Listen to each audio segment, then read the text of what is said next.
સ્વાધ્યાય આપણે શરૂ કરીએ. કાગદાત જલ ચામર ચારુ સોમ વિભ્રાજતે તવ ઉખલ કાગદાતમ નિત્ય શાંત સુચિને જલવારિતા મુચ્ચે સતમ સુરતિરે દિવસાત કૌપમ.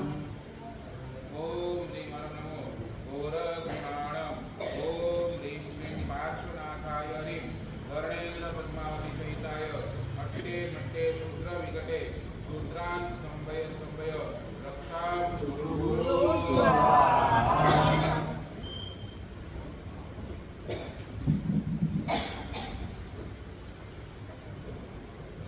30મી ગાથા અને માનતુમ સુરેશ્વરજી મહારાજા સાહેબ પરમાત્માના અષ્ટપ્રાતિહાર્યોનું વર્ણન કરી રહ્યા છે. અષ્ટપ્રાતિહાર્ય ગુણોનું વર્ણન કરી રહ્યા છે અને એની અંદર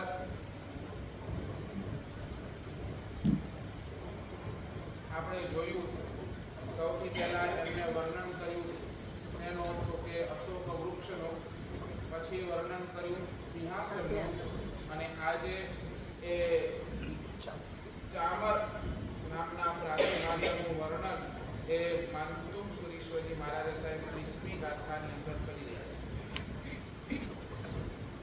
જ્ઞાનની ધારાની અંદર આગળ વધીને અશોક વૃક્ષ સિંહાસન જોયા બાદ હવે એમની ધ્યાન યાત્રા એટલી અદ્ભુત બની છે કે હવે એમને ચામર દેખાય.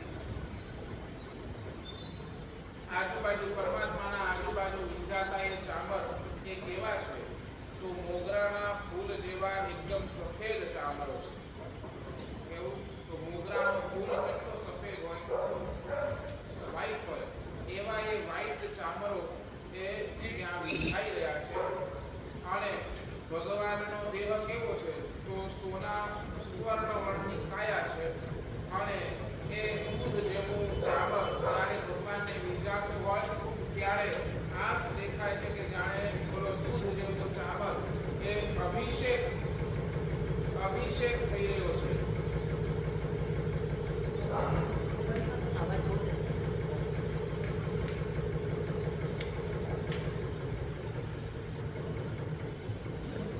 દૂધ જેવું ચામર એ પરમાત્માના સુવર્ણ કાંતિ ઉપર જાણે એટલો બધો રૂપાળો દેખાય છે.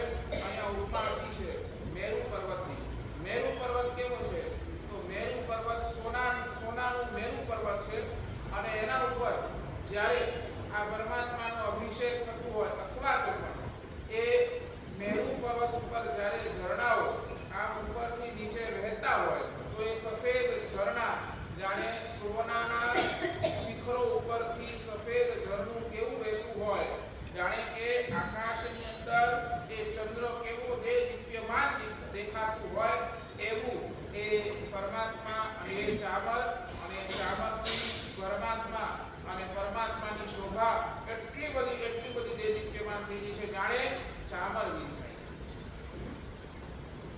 અને એવા એ ચામર પ્રાતિહાર્યની વર્ણન અહીંયા શાસ્ત્રકાર ભગવંતો કરી રહ્યા છે.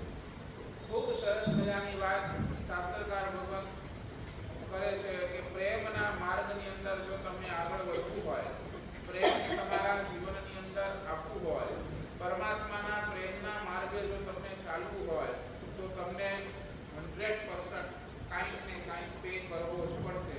એ પેની વાત ગઈકાલે આપણે ચાલુ કરે. એક વાત સમજી રાખજો,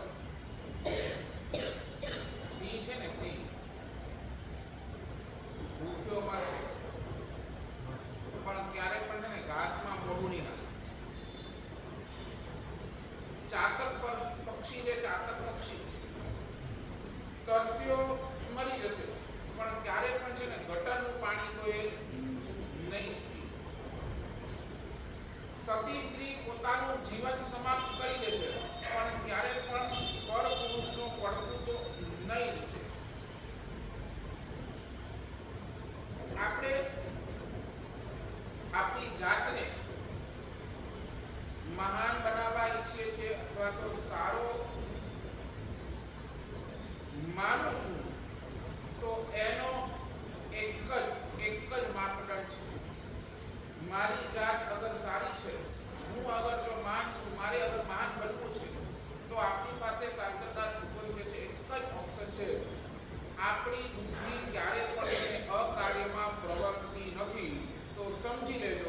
આપણે ટોપ ક્લાસ સમજાય નહીં સમજાય આપણી બુદ્ધિ જ્યાર સુધી અકાર્યમાં પ્રવર્તે છે ત્યારે આપણા સાથે જે મહાનતાનું લેવલ છે ને ભૂસાઈ જાય. ભગવાને સમોવ શરણની અંદર કયા એ ગતિને મહાન કહી તો ભગવાને માનવ ગતિને જ મહાન કહી. મનવા તુમેવ સત્યમ. ભગવાન કહે છે કે આ માનવ ભવ જ એક સાર્થક કરવા જેવો ભવ છે. એક માનવ ભવ જ મહાન છે. પણ ક્યારે? જ્યાર સુધી આપણી બુદ્ધિ અકાર્યમાં ન આવતી હોય ત્યાર સુધી. જે દિવસે આપણી બુદ્ધિ અકાર્યમાં આવી જાય એ દિવસેથી આપણી માનતા પણ વહી જાય. ભાઈ ગટરનું પાણી સાફ કરવું છે ને એકવાર સહેલું. દૂધને ફાડીને પનીર બનાવી દેવું એકવાર સહેલું. કોરો કાગળ હોય, કોરો કાગળ, એના ઉપર સાઈની એક બૂંદ પડી ગઈ, એક ડ્રોપ પડી ગયો છે અને એનાથી તમે કોઈ સારી ડિઝાઇન આખા એક પેનના ઉપર બનાવી દેવી સહેલી. પણ મલિન બુદ્ધિને નિર્મળ બનાવીને એ બહુ જ કઠિન અને કઠિન. કારણ આપણે કેમ આપણી બુદ્ધિને મલિન જ બનાવતા રાખીએ છીએ? કેમ આપણી બુદ્ધિને સારી બુદ્ધિ, સદબુદ્ધિ નથી બનાવતા? What is the reason?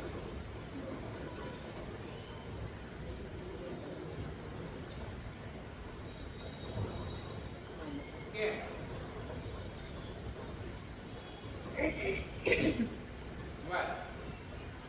કેમ આપણને સદબુદ્ધિની જરૂર નથી? કેમ આપણે એમ જ વિચારીએ છીએ કે નહીં જેવો છું એવો જ બરાબર?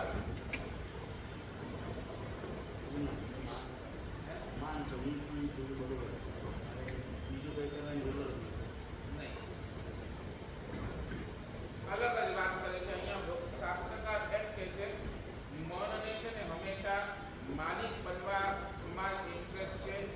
મનને નોકર બનવામાં ઇન્ટરેસ્ટ નથી, સેવક બનવામાં ઇન્ટરેસ્ટ નથી. મન 24 અવર્સ તમારો માલિક બનીને બેઠો છે. મનને છે ને નોકર બનવામાં, સેવક બનવામાં બિલકુલ પણ ઇન્ટરેસ્ટ નથી. મન માલિક બની બેઠો છે એટલે તમે ધારો કે બધું જ શું કરો છો? ખોટું કરો છો. જે દિવસે મન સેવક બની જશે, બુદ્ધિ તમારી નિર્ભર થયા વગર છે. સાચું બોલો, આપણું મન માલિક કે આપણું મન નોકર?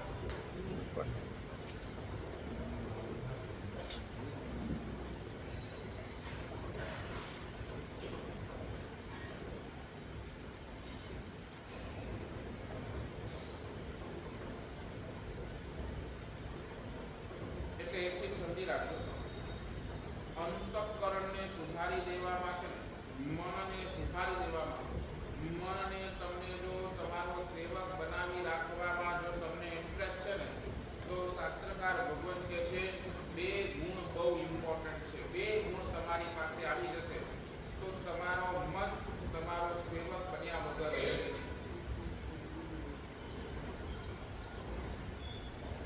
નંબર 1, સૌથી પહેલો ગુણ, સૌથી ઇમ્પોર્ટન્ટ ગુણ છે સરળતા.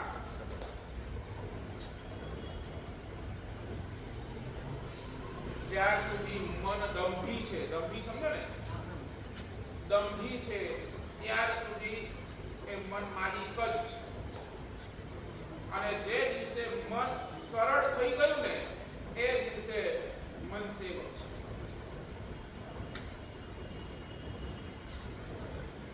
નંબર 1 સરળતા અને નંબર 2 ઉદારતા.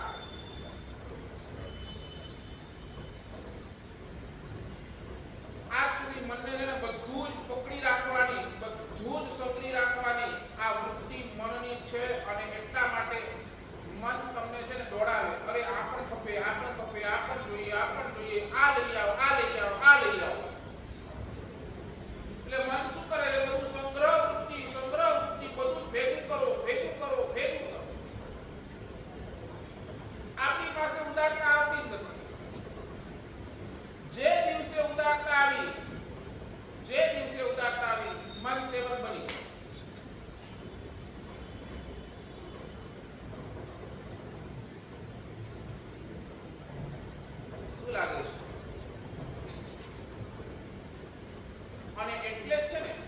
જ્યારે જ્યારે પણ પેની વાત આવે છે, પે સમજો ને, આપણી જે વાત ચાલુ છે, બરાબર ને, જ્યારે જ્યારે પણ કાંઈ આપવાની વાત આવે છે, મન હંમેશા શું કરે છે? ગલ્લા તલ્લા જ કરે. અરે આ આપણાથી નહીં થાય, અરે આ છોડવાનો, અરે આમાં તો મજા છે.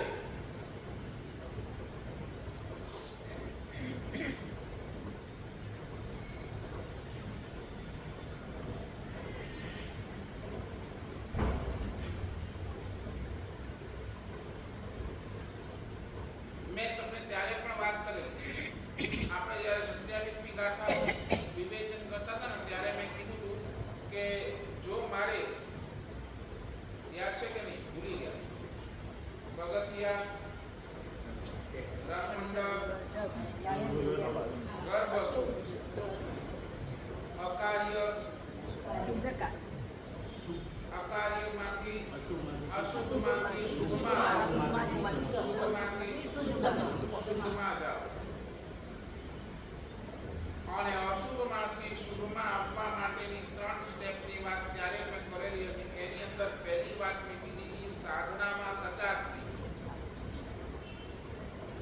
નંબર 2 વચનમાં કટુતાની, અને નંબર 3 વર્તનમાં કાળાશની. મારા વર્તનની અંદર ક્યાં પણ કાળાશ ના આવે. કાળા સમજો ને, એટલે મારો વર્તન એવો હોય જ્યાં એક પણ પ્રકારનો પાપ મારા જીવે ન કર્યું હોય એવો મારો વર્તન હોય.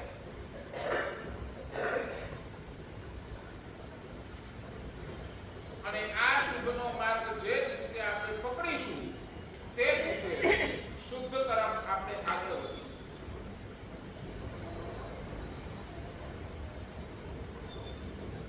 આ બધું છે ને ઇન્ટરલોક છે, ઇન્ટરકનેક્ટેડ છે. તો ગઈકાલે મેં વાત કરેલી અને આજે આ વાતને થોડી આગળ કરીશ. આજે તમારી સામે 5 સ્ટેપની વાત કરવી છે. હું મારા જીવનમાંથી અકાર્ય પાપથી મુક્ત કેવી રીતે થઈ શકું છું એની 5 સ્ટેપની વાત કરીશ. જેની અંદર સૌથી પહેલી સ્ટેપની વાત ગઈકાલે મેં કરેલી, પણ પાછું એ પહેલા સ્ટેપની નંબર વાત છે સહજ સાધ્ય. પાપ, અમુક પાપ એવા છે જે સહજ સાધ્ય છે, એટલે એને જો તમને છોડવું હોય ને, વેરી ઇઝી, વેરી ઇઝી. એમાં કોઈ ગુરુ ભગવંતની પ્રેરણાની પણ તમને જરૂર નથી, વેરી ઇઝી. તો ગઈકાલે મેં વાત કરી એવા કેટલાય બધા પાપ છે જે તમે ક્યારેય પણ કરતા જ નથી. એવા પાપ શું છે, એનાથી તમે મુક્ત થઈ જાઓ. આવા પાપને છોડવા માટે ને મનને સંઘર્ષ પણ નહીં કરવું પડે. ને પાપ છોડવાની વાત આવી ત્યારે મનની અંદર સંઘર્ષ શું થાય? અરે આ કેવી રીતે છોડીએ, શું કરીએ, અરે ક્યારેક જરૂર પડી તો, ક્યારેક કામ થઈ જશે તો શું થશે? એટલે મનની અંદર જ્યાં સંઘર્ષ થાય ને, તો આવા પાપ છૂટવા મુશ્કેલ. પણ આવા પાપ એટલા છે કે ક્યાંય મનની અંદર 1% પણ સંઘર્ષ થતો નથી. બરાબર ને? આવી લિસ્ટ કેટલી મળે? બરાબર. નોનવેજ બોલો, મને સંઘર્ષ કરવાની જરૂર પડે નહીં, બરાબર ને? બોલો. હા, શરાબ જરૂર પડે નહીં. બોલો, મર્ડર, સુસાઇડ,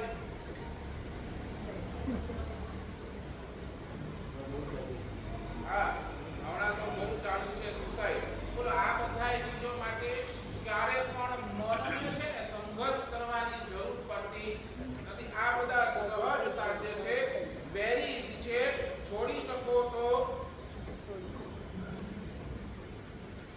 હું કહું આટલા પાપ નાખો છે ને, તમે જિંદગી ભરના પછતાપ કરી શકો. એટલે ગઈકાલે પણ મેં વાત કરેલી, આજે પણ વાત કરું છું, એનું લિસ્ટ બનાવવાનું ચાલુ કરું. 29 તારીખના આપણે છે ને બધાને પછાણ આપી દે.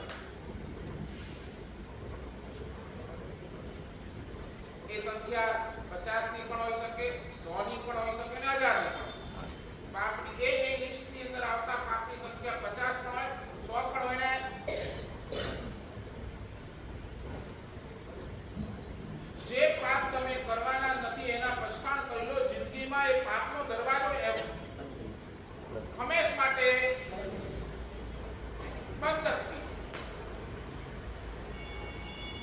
એટલે નંબર 1 એના ઉપર વધારે ગઈકાલે પણ બોલ્યો તો વળી પાછો કહું છું, સહજ સાધ્ય.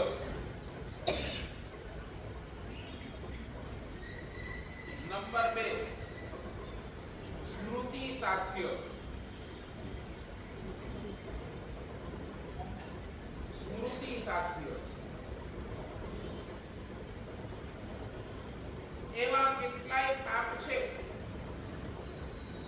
જે કોઈએ તમને યાદ કરાવ્યું કે ભાઈ દોસ્ત આ પાપ છે, અને એ યાદ કરાવ્યા બાદ તમે એ પાપને છોડી. સ્મૃતિ સાધ્ય. રિપીટ.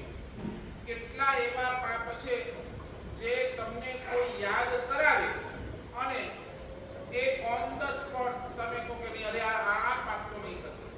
સ્મૃતિ સાધ્ય. દાખલા તરીકે હરખભાઈ તમે હોટલમાં જવા માટે તૈયાર થયા છો અને હોટલના ગેટ ઉપર ઊભા છો અને એ વખતે કોઈ તમારો ખાસ કલ્યાણ મિત્ર ત્યાંથી નીકળે, તમને હોટલના દરવાજે જો ભરતભાઈ તમે અહીંયા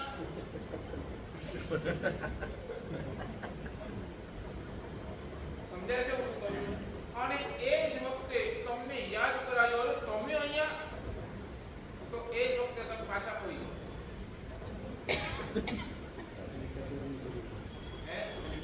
બસ એક ખાલી નાનકડી ટકો કોઈએ યાદ કરાવીને પાછા આવી ગયા. આવા પાપ કેટલા?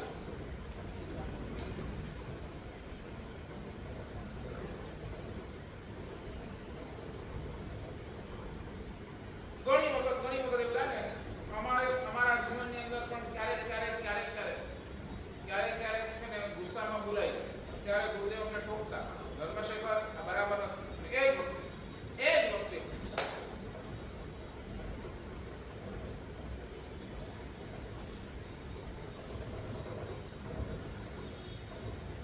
હું શું કહું તમને, એક બહુ સરસ મજાનો પ્રસંગ. એ બાપ આવીને મારી પાસે રડ્યો છે. બાપને બે વ્યસન બહુ જોરદાર લાગેલા. એક ગુટકાનો બીડી એટલે તમારી પાસે સિગરેટ. રોજ ઘરે આવે અને રોજ આ મોઢું ભરેલું દેખાય. એની પત્ની એને 1000 વાર કહી ચૂકી કે ભાઈ આ શું કરો છો, ખાલી આ ખાવો, આજ જ્યારે જુઓ ત્યારે તમારા મોઢામાં આજ. ક્યારે તમારું તો વિચાર કરો, તમને આ મને કદાચ કેન્સર થઈ જશે તો અમારું શું થશે? ક્યારે આ તો વિચાર કરો. અને બાપ માનવા તૈયાર. એક દિવસ એનો નાનો છોકરો હશે, કાંઈ 7-8 વર્ષનો છોકરો હશે.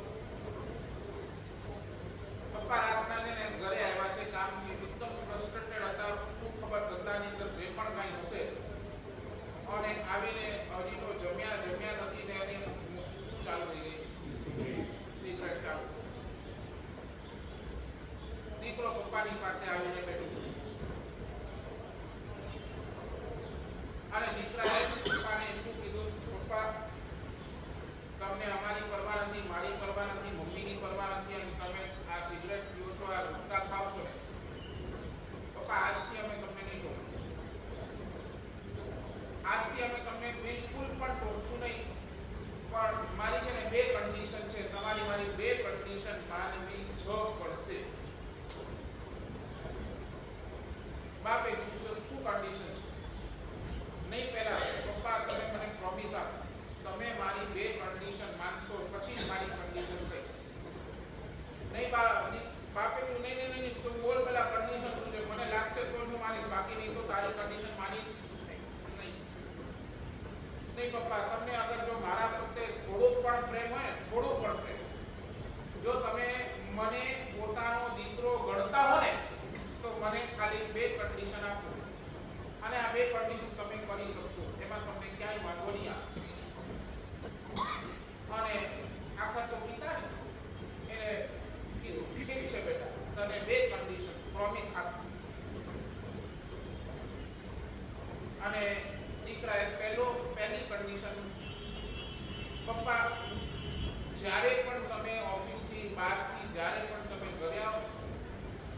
આખા દિવસની અંદર કેટલી સિગરેટ કે કેટલું ગુટકો જે તમે ખાધો એનો સ્કોર મને આવીને કહેવા. સ્કોર સમજો ને, કેટલી આખા દિવસની અંદર તમે ખાધી એની સંખ્યા આવીને મને કહો. તમે ગમે ત્યાં હું તમારા માટે જાગીશ, હું તમારા માટે જાગીશ. તમને આવીને મને શું કહેવાનું છે? સ્કોર કેટલો થયો? આજે 10 ખાધી, આજે 15 ખાધી, આજે 20 ખાધી, જે પણ છે XY.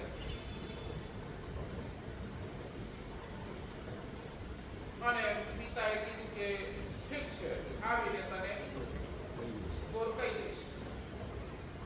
અને હવે બીજી કન્ડિશન શું છે?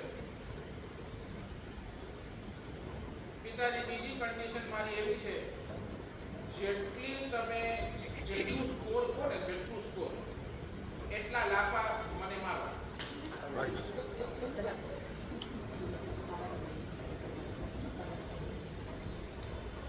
તો જેટલું સ્કોર થયેલું હોય એટલા લાફા મારે રોજ મારવાના. અને ખાલી આમાં નહીં, તમારી જેટલી શક્તિ હોય એ પ્રમાણેના લાફા મારવાના.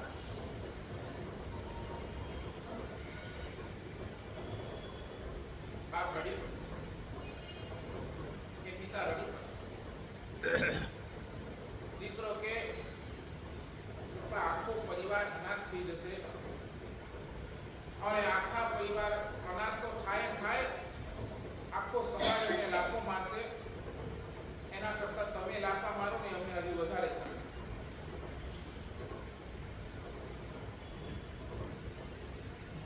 અને એ પિતાએ આવીને મને આ જ્યારે વાત કરી નાના છોકરાની, ત્યારે એ છોકરાના મોઢ ઉપર સ્માઈલ હતી. અને પિતાએ આવીને જિંદગી ભર માટેના ગુટકાના રક્ષણ મારી પાસે કર્યું.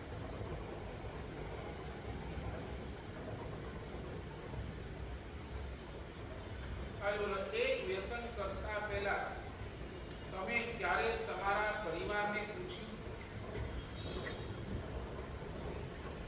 ભગવાનને તો સાઈડ પર રહેવા, ગુરુ ભગવાનને તો એકવાર સાઈડ પર રહેવા. ક્યારે કોઈ વ્યસન કરતા, કોઈ પાપ કરતા ક્યારે તમે તમારા પરિવારને, તમારા માતા પિતાને, તમારા પત્નીને ક્યારે પૂછ્યું?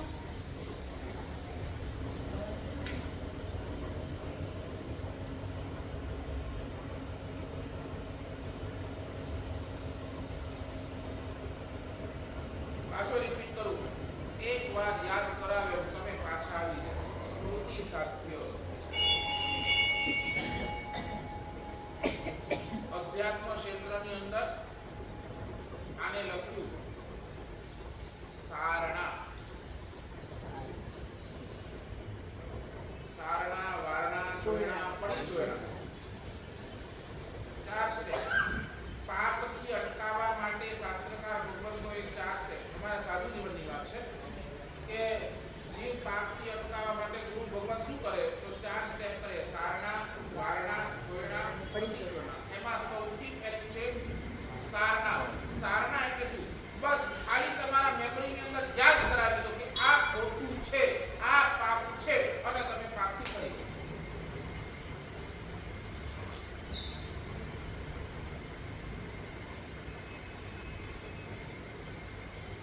તમારા પરિવારની અંદર 2 જણને એવા રાખજો કે જે તમને પાપનું યાદ કરાવે, તમે ત્યાંથી પાછા ફરી જાઓ. એ કોઈ વ્યક્તિ ફરી તમારા પરિવારની અંદર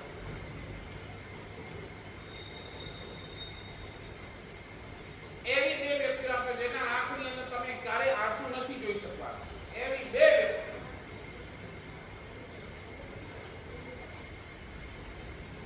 તો શાસ્ત્રકાર છે ભરત ચક્રવર્તી પોતાના રાજસભાની અંદર 10 શ્રાવકોને રાખ્યા હતા. કેટલા? અને એ પણ પેમેન્ટ 10 શ્રાવકોને પગાર આપ્યો. અને એને કામ શું કરવાનું? જ્યારે પણ ભરતને પાપ કરવાનું મન થાય ને, જ્યારે પાપ કરવાનું, બસ એ 10 શ્રાવકોનું કામ કેટલું? ખાલી એને યાદ કરાવો દે, ભરત ચેત તાલ નગારા દે. હે ભરત ચેતી જા, આ પાપ કરીશ કાળ તારી સામે છે. આ પાપનું પરિણામ બહુ દુષ્કર થશે. 10 શ્રાવકો રાખેલા અને એ ખાલી એ શ્રાવકો ટકોરા મારે અને ભરત પાછળ.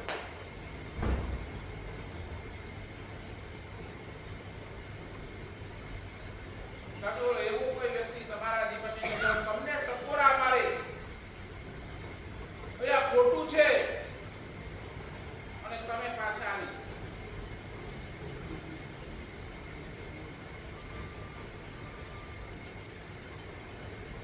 ને હજી ઉતરું છે.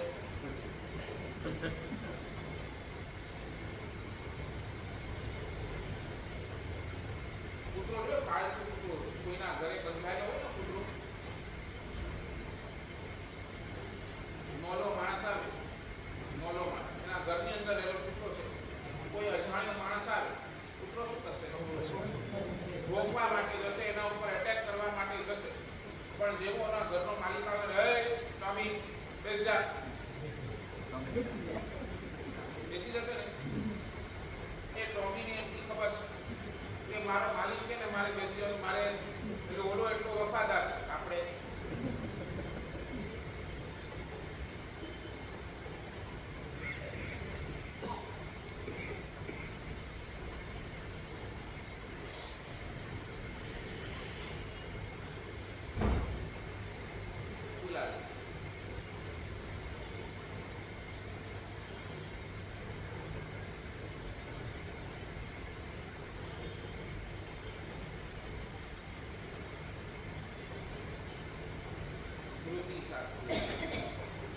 એવા તો કેટલાય આપણે છે ને બધું ઓવરટેક કર્યું. ગયા વર્ષે હું અમદાવાદની અંદર બનેલી સત્ય ઘટના, અમદાવાદની અંદર જૈન પરિવાર જ્યારે યારમાં સાધ્વીજી ભગવત મળ્યા એમને આ વાત કરેલી. અમદાવાદની અંદર જૈન પરિવાર એની દીકરી, she was only 19 years old. કેટલા? 19 વર્ષ. 31 ડિસેમ્બરની રાત અને આ દીકરીએ મા સાથે જીદ કરી. જીદ નહીં, હું મારા ફ્રેન્ડ સાથે જાઉં છું, આમ છે તેમ છે, મમ્મી હું જલ્દી પાછી આવી ગઈ છું. માએ ઘણું ટોકું છે. આ 31 ડિસેમ્બર, આ કેટલો વ્યભિચાર, આ 31 ડિસેમ્બરના કાચે રહેવા દે, નહીં જા પ્લીઝ, નહીં જા, મારી વાત માન, નહીં જા. અને માને ઓવરટેક કરી દીધી કે હું જલ્દી આવી જઈશ, મારા બધા જ ફ્રેન્ડ સારા છે, કોઈ એવું ફ્રેન્ડ નથી કે ખરાબ હોય. અને ઘણી દીકરીને ના પાડી પણ છતાંય દીકરી માની વાતને ઓવરટેક કરીને ગઈ. અને 31 ડિસેમ્બરની રાતના 3 વાગે દીકરી રડતી પાછી આવી. માએ કીધું કે કીધું તું વહેલી આવી જઈશ ને આ કેટલું આટલી તાજી આવી હાલત. અને ત્યારે દીકરીએ કીધું કે મારા ઉપર 4 છોકરાઓએ રેપ કર્યો છે. અને એ હાલતની અંદર આવી છે દીકરી પાછી. માં હવે બોલીને પણ શું બોલે. 2 દિવસ બાદ એ દીકરીએ ગળામાં ફાંસો નાખીને પોતાનું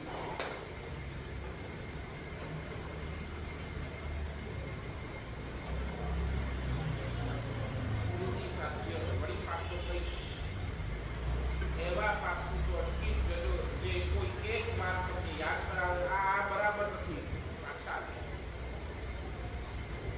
નંબર 1 સહજ સાધ્ય, નંબર 2 સ્મૃતિ સાધ્ય, નંબર 3 અલ્પ કષ્ટ સાધ્ય.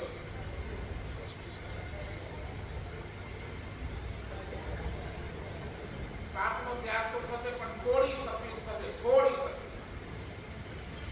તમને તમારા મનને ક્યાંક થોડુંક સ્ટ્રગલ કરવું પડશે, થોડુંક આ ઝૂંઝાવવું પડશે. કરી શકીએ છીએ પણ થોડીક મહેનત લાગશે. બોલો આવા પાપ કયા? તમે બોલો. હા, રાત્રિ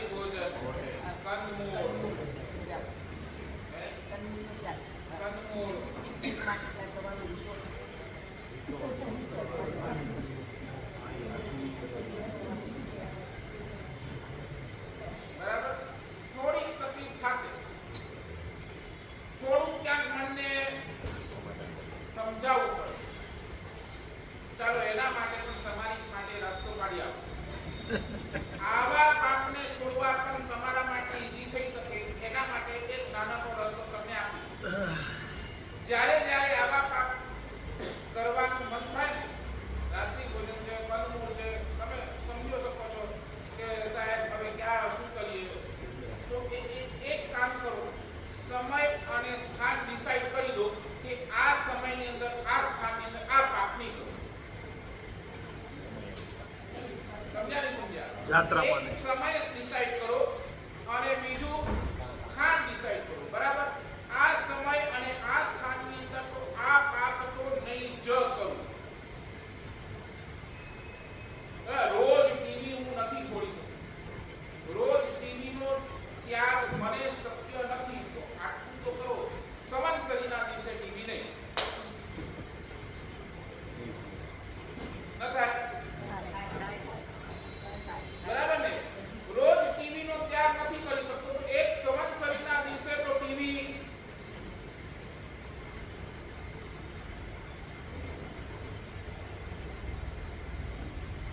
રોજ ટીવી ત્યાગ નથી કરી શકતો પણ હું પાલિતાણા જઈશ ને ત્યાં ટીવી ત્યાગ ન થઈ શકે. એક તીર્થ અને બીજું પર્વ, આ બે ડેસ્ટિનેશન ફિક્સ કરી દો. આમાં હું પાલિતાણા જઈશ તો રાત્રિ ભોજન તો નહીં જ કરું, કંદમૂળ તો નહીં જ ખાઉં.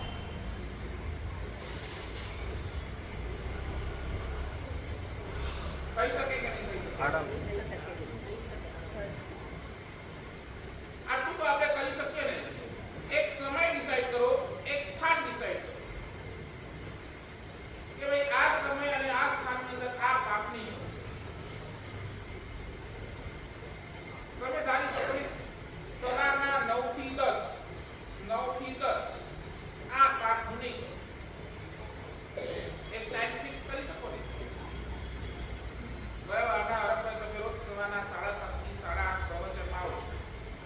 આ ટાઈમ ફિક્સ કર્યું 7:30 થી 8:30 કોઈ પાપ નહીં.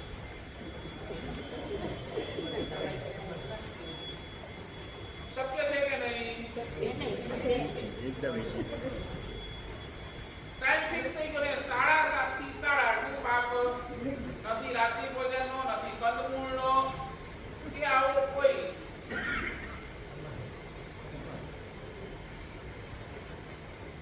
નહીં. હજી નથી બેસતી વાત.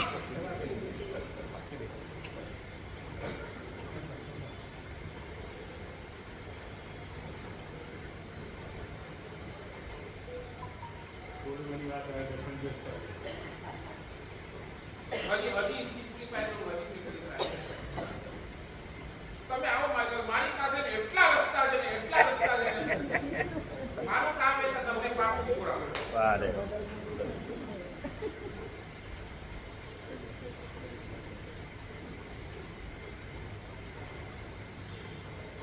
તો કોઈ ઓફર કરે ને તો જ પિક્ચર જોવા જવાનું, નહીં તો નહીં જવાનું.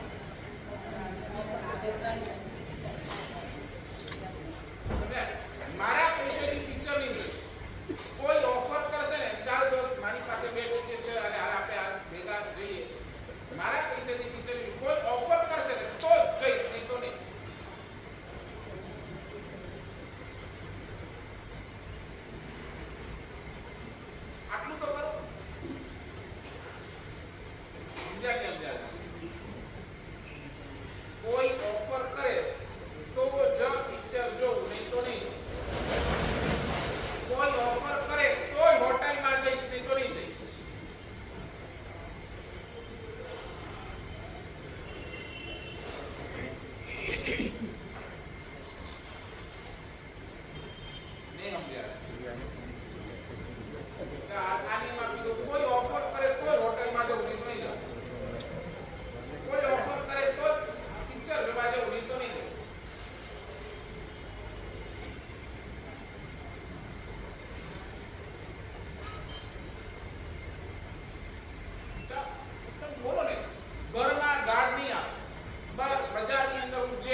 ગાળ નીકળે આટલું નક્કી કરો.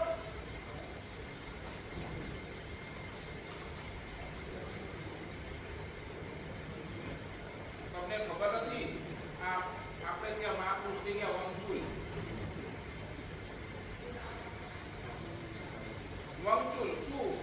ગુરુ ભગવાન જાય છે, ચોમાસું પૂરું થયું, ગુરુ ભગવાન એક પણ ઉપદેશ તમારે આપવાનો નહીં. ઓકે ડન, ચોમાસું આખું કર્યું વિધાઉટ ઉપદેશ.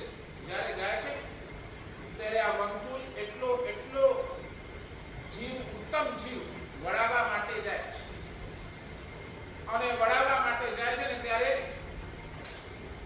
આચાર્ય ભગવાન જુએ છે કે હવે આ વંચુલની હદ થઈ પૂરી.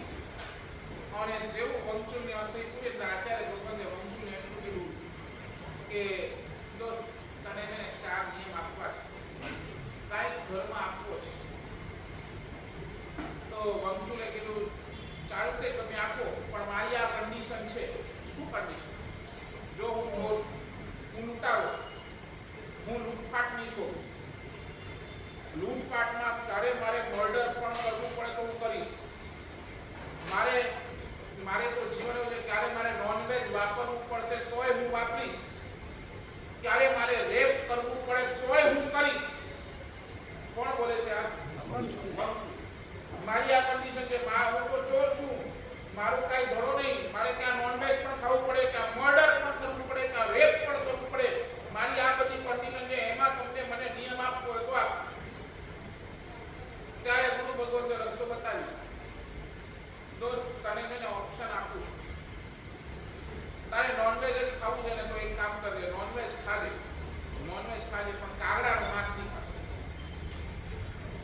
શું કીધું? નોનવેજ ખાજે પણ કાગડાનું માંસ નહીં. કોઈનું મર્ડર કરવાનું મન થાય ને તો તું જાણ, પણ એ મર્ડર કરતા પહેલા એ 10 સ્ટેપ પાછળ તારે આવવાનું. મર્ડર કરતા પહેલા કેટલા સ્ટેપ? 10 સ્ટેપ તારે પાછળ આવવાનું. અને કોઈનું રેપ કરવાનું તારે મન થાય ને તો એક કામ કરજે, રાજાની રાણીને છોડી દે. અને ધીસ ઇઝ ઓકે, આ મારાથી થઈ શકે એમ છે, અને નિયમ લઈ લે. અને એ નિયમના પ્રભાવે એ વંચુલ જે નરકની અંદર પોતાનું રિઝર્વેશન કરી ચૂકેલો એ વંચુલ સીધો 12મા દેવલોકની અંદર ગયો.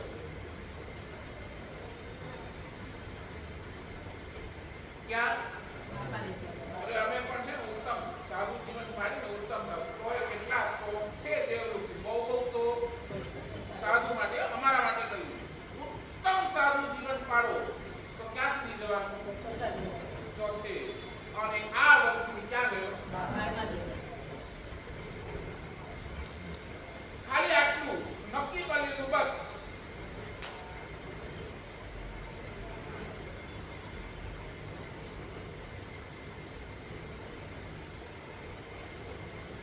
તમને ઓપ્શન ગમે ખપે એટલા તમને ઓપ્શન આપો, તમે આવો મારી તો ખાલી એટલું નક્કી કરો, ના આ પાપ મારે નથી કરવું.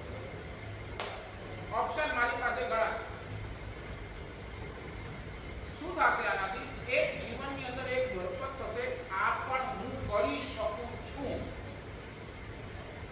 હોટલ ત્યાગ હું કરી શકું છું, કંદમૂળ ત્યાગ હું કરી શકું છું, રાત્રિ ભોજન હું કરી શકું છું.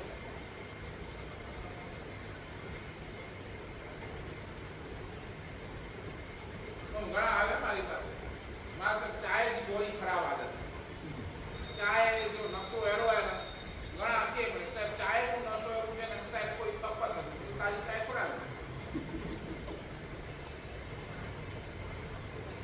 આવ્યો એક મારી આ ઘણાની વાત કરું, આવ્યો ચાયનો બહુ નશો છે સાહેબ, તપ નથી થતું, ચાય છોડાવો. ચાય છોડાવી તો સાહેબ શું કરવાનું? જો રવિને સોમ ચાય પીવાનું, રવિ અને સોમ ચાય પીવાની, મંગળ અને બુધ કોફી પીવાની, ગુરુ શુક્ર ઉકાળો પીવાનો, શનિવારનો દૂધ પીવાનું. શું કરવાનું? મેં એને સિસ્ટમ બતાવી દો, આ સિસ્ટમ તારે ફોલો કરવાનું. રવિ ને સોમ ચા પી, મંગળ ને બુધ કોફી પી, ગુરુ ને શુક્ર ઉકાળો પી, શનિવાર વચ્ચે દિવસે દૂધ પી. આ શું થશે?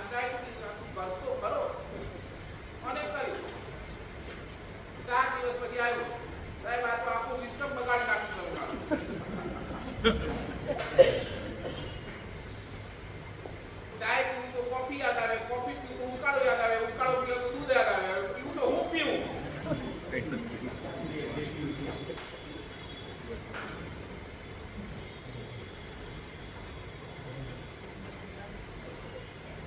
સમજ્યા ને? તમે ધારો તો બધું જ. એટલે નંબર 3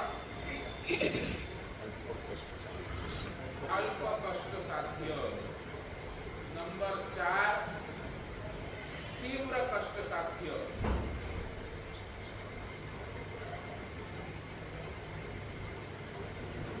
તીવ્ર કષ્ટ એટલે કઠિન પરિસ્થિતિ.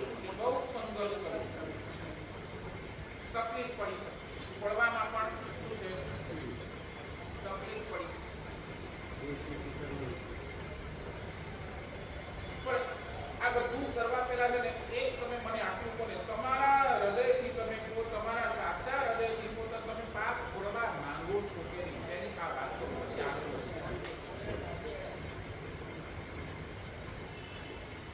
આપણે બધા છે ને પાપ માટે અંદરથી સોફ્ટ કોર્નર લઈને બેઠા છે. સોફ્ટ કોર્નર છે ને,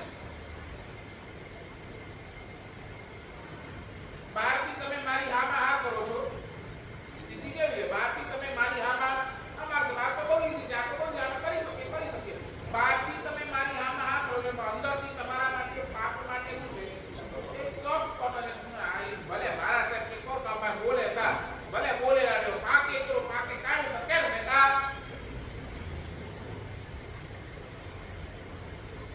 આ પાપ માટેનું સોફ્ટ કોર્નર તમે ગમે તેટલું કરશો, તમારા માટે બધા જ પાપ નીકળે. આ પાપ માટેનું સોફ્ટ કોર્નર છોડી દો, તમારા માટે બધા જ પાપ છોડવા ઈચ્છે છે. ડિફિકલ્ટ કેમ લાગે છે? કારણ આપણી પાસે પાપનું સોફ્ટ કોર્નર રહેલું છે. હજી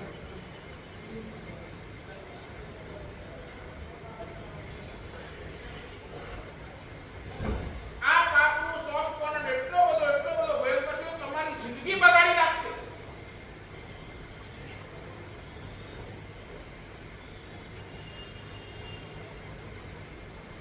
સાચું બોલો, તમે શું કહો? મારા સાહેબ થશે તો છોડીશ. આ થશે તો છોડીશ. આ શું થયું?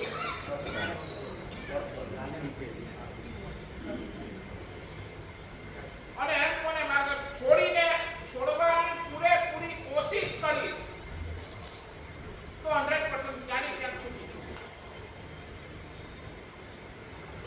કારણ કે મન તમારું ક્યારે કહેવાનું નથી કે આ છોડ. કારણ કે મનને તો માલિક બનવામાં જ રસ છે. એ ગુલામ બનવા માટે તૈયાર નથી, સેવક બનવા માટે બિલકુલ તૈયાર નથી. અને આમાં શું થાય? મનને સેવક બનવું પડે છે. મને તમારી બધી વાત માનવી પડે છે.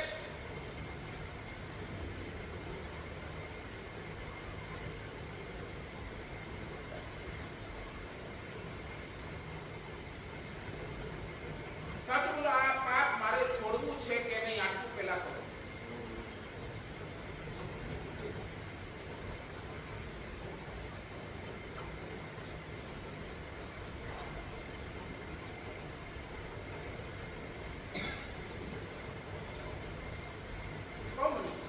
કેટલા પાપ તમે કહો સાહેબ અમારાથી ખોટું બોલાય, આટલું કરો. ચાલો, જ્યાં ખોટું બોલવાની કોઈ જરૂર નથી ત્યાં 100% ખોટું નહીં બોલું, આટલું નથી કરવું.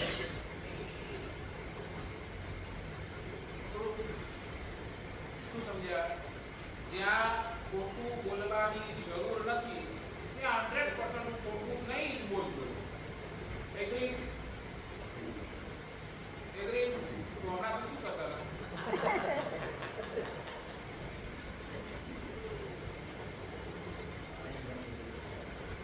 આ તો થયું ને એવું ને, અહીંયા તમે મને એગ્રી કરો ને હમણાં શું ચાલતું હતું?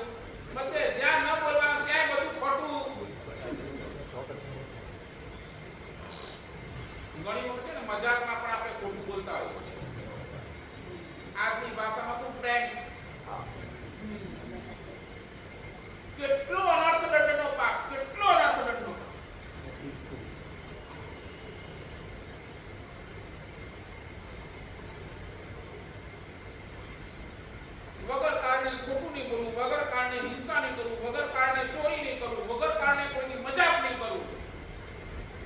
ન જાણે કેટલા પાપ તમે વગર કારણે કરી રહ્યા છો.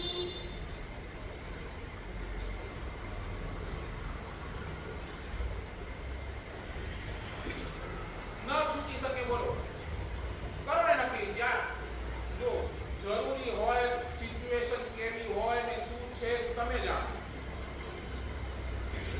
પણ જ્યાં બિલકુલ જરૂરી નથી એવા સિચ્યુએશન ની અંદર હું ખોટું નહીં બોલું, હું હિંસા નહીં કરું, હું ચોરી નહીં કરું,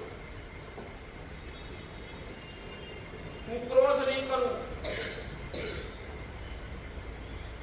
ન થઈ શકે.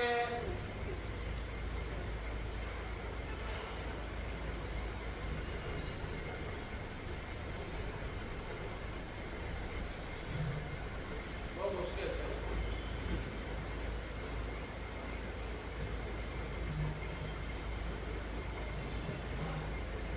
અને નંબર 5 અસાધ્ય. રિપીટ. સહજ સાધ્ય, સ્મૃતિ સાધ્ય. નંબર 3 અલ્પ કષ્ટ સાધ્ય. નંબર 4 તીવ્ર કષ્ટ સાધ્ય. અને નંબર 5 અસાધ્ય. તમે કહો કે આ પાપ તો મારા મોતની સાથે જ જશે. આ પાપ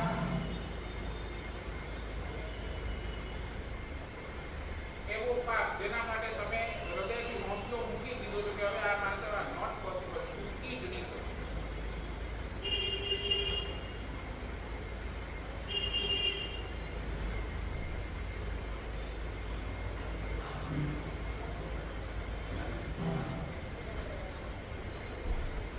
શું લાગે છે એવા પાપ કેટલા? સમજ્યા? આ પાપ તો મારા મરણ પછી જ બંધ થશે, એના પહેલા આ પાપ સાહેબ નોટ પોસિબલ, હમણાં બંધ થઈ જ નહીં. આવા પાપની કેટેગરી કેટલી? એક બતાવો ને, એક ગણીને બતાવો.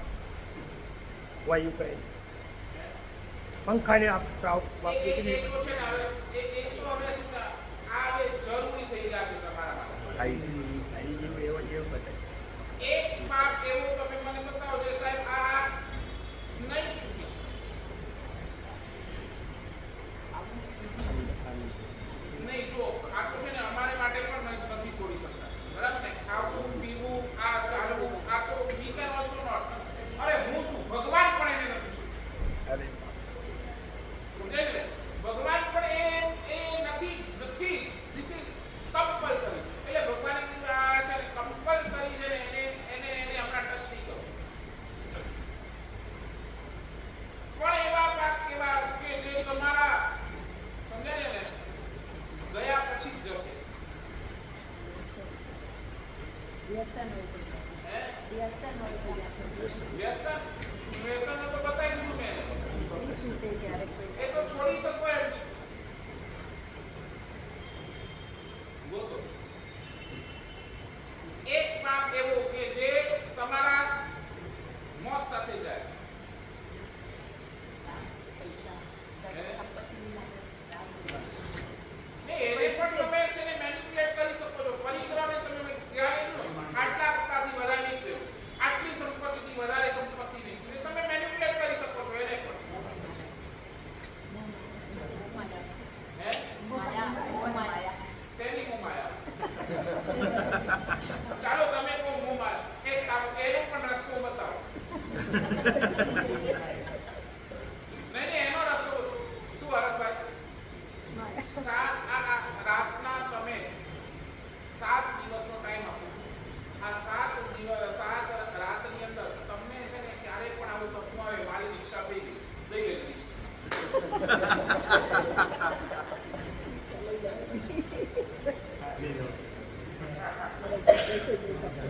હું તમને શું કહું છું, સપનામાં નોટ રિયલી, સપનામાં તમને એવું દેખાય શું કે હું સમોવસરણ મંડાયો છે, ગુરુ ભગવાન બેઠા છે, હું પ્રદક્ષિણા ફરી રહ્યો છું, ગુરુ ભગવાનને વિનંતી કરી રહ્યો છું, મમ મુંડાવેય મમ ઉદ્ભાવેય મમ વેશમ સમપ્ય, અને ગુરુ ભગવાન મને આ રજોવરણ આપે છે.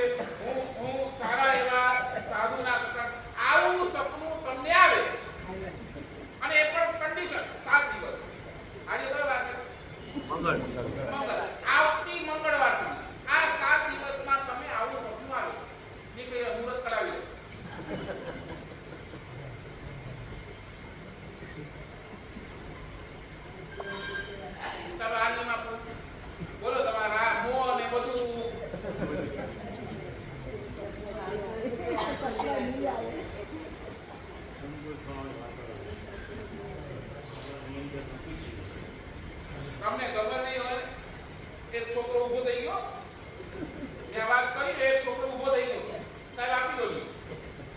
7 દિવસમાં છે ને સપનું આવે કે મારી દીક્ષા થઈ ગઈ, હું મુહૂર્ત કઢાવી જ દઈશ, આપણો નિયમ.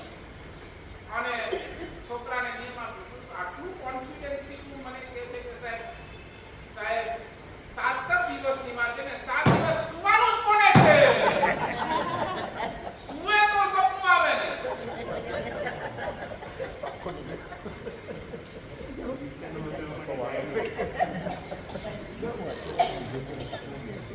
સમજ્યા નહીં સમજ્યા?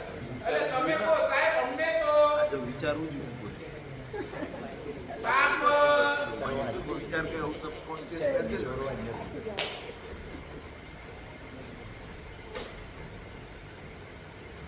સમજ્યું? સપનામાં પણ તમને સાધુ બનવું નથી. સપનામાં પણ તમને દીક્ષા લેવી નથી. હકીકતમાં તો જવા દો, સપનામાં પણ તમને ક્યારે દીક્ષા લેવી નથી. આ તમારે સમજવું.